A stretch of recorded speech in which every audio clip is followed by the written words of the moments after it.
Samtang gibati na og kabalaka nga magpabakuna ang mga lumulupyo sa barangay Tangke, Dakbayan sa Talisay. Kinihumo sa kababayeng trabahante sa publikong tambalanan ang nabatay human giingong nabakunahan sa second dose sa AstraZeneca vaccine.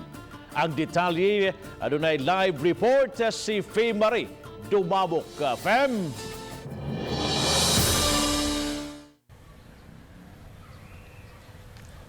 Yes, Bob.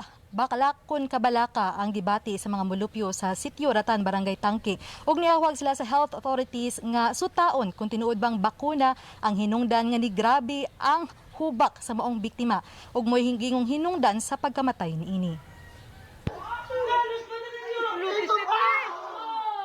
Sa gipadala nga video sa GMA TV Balitang Bisdak, makita kining babay nga nang luspad kay gingong naglisod na sa pagginhawa ug gitabang sa iyang kabanay. Gilas siyang si Sydney Rose Panimdim, 37 anyos, nga taga Barangay Tangke sa Dakbayan sa Talisay. Nakabsan gyud kini sa kinabuhi gabi. Suma pa naghuot ang iyang dughan sa dihang giatake sa hubak gahapon. Matod siyang igagaw og iyan nga niadtong Abril 9 lang. Siya nakadawat sa second dose sa AstraZeneca vaccine. Ilang pagduda nga mao kini ang nakatrigger sa iyang hubak ug aduna usab sila nakitang rashes sa lawas. Nabakunahan si Panimdim sa public hospital sa Dakbayan sa Sugbo. Kaya nagtrabaho siya niini isip usa sa mga tiglimpyo. Matod pa, nakaistorya si Panimdim sa mga silingan nga isog ang ikaduhang dose nga nidapat sa iyang lawas. Okay ra. Pag ugma na nagalain na yang lawas, wa siya ni trabaho. Nainang gawas ba? Murag itong inana. Muna kon mga itom-itom sa lawas ba? Ikan diri ana. Tungod sa mga panghitabo hadlok ang mga kabanay ug mga silingan nga magpabakuna. Ako, duda lang sa ni ako nga, vaccine ba na? Kay, sige mo nagtrabaho na, nang Bernis ko noon, trabaho pa na, nangutahan ako diri silingan. Nihanap na siya, pag uli ng Bernis, sa kusog, isog man kayong sikandos, oy. Ya, mga to ni pahuway, pagkaugman, trabaho, sa badro. Niuli, ningon man nga. Niuli ko, oy, lain akong lawas. Ang DOH7 yawhag sa pamilya sa pagpadala og letter of inquiry ngadto sa tambalanan nga gitrabahuhan ni Panimdim alang sa pakisusi. Sila sa DOH7 muhimo usab og parallel investigation. First of all, we are conducting the investigation pa. So I cannot give any details whether ang hinungdan sa iyang pagkamatay secondary to the vaccination. We would like to caution muna the family. We sympathize with them, no? Na wait lang muna, give us time to be able to check on the events not surrounding the death of their family member.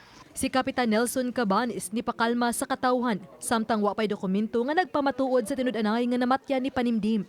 Apan ang usa ka konsehal nga senior citizen ug laing kawani sa barangay hall ni padayag og kaandam nga magpabakuna. Karon kay mandated man gyud na sa DILG nga sila may unahon ana pero was okay ba kay naabian na say hubak pero ningon siya okay ra kuno siya conduct investigation gyud ana.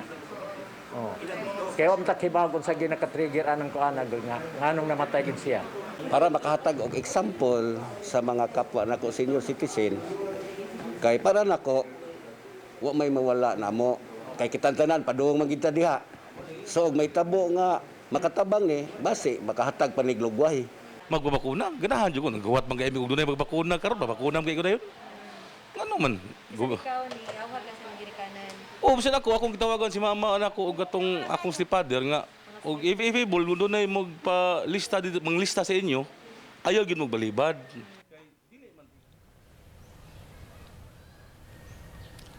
Bob, hangyo ni Dr. Lereche ngadto sa kabanay ug mga silingan ni Panimdim nga mukalma una ug dili direktang hukman ang bakuna. Ilabi na karon panahon sa pandemya, matud pa ang pagpamakuna maoy very safe nga procedure. Samtang ang mga opisyalis sa Barangay Tangke ang padayno sab silang kampanya pag-awhag sa mga konstituente nga magpabakuna gyud. Gani ana sila sa 75% sa ilang mga barangay frontliners nga nabakunahan na. Bob? Fem, gamay inquiry lang. Wari mapangutanan ni mo ni Dr. Leche o sa mga expert diha. Nganong dali ra kayo ang interval sa kining AstraZeneca? Kaya kung nahibawan, dunay nag first dose ni adtong March, sigundahan sila sa mga May pa mga May 28. Kani dali raman kayo. Dali raman to miabot sa tong AstraZeneca sa dinhi sa Sugbo. Bob, mo na usa karon sa sutaon pa nila ni Dr. Leche no ngadto sa Tambalanan kun di asa nagtrabaho kung tinuoday ba usab nga AstraZeneca kay ang maong naghatog information nga AstraZeneca ang gikan man sa pamilya sa maong biktima ni pamilya ni Panimdim. So usa pa pud kana Bob sa sutaon ni lang Dr. Leche sa DOH kung tinuoray ba nga AstraZeneca among nahatag nga second dose o pagsuta pod kung second dose na ba tinuod kadto ang nahatag. Bob. Thank you so much, Faye Marie Dumabok, sa imong live report.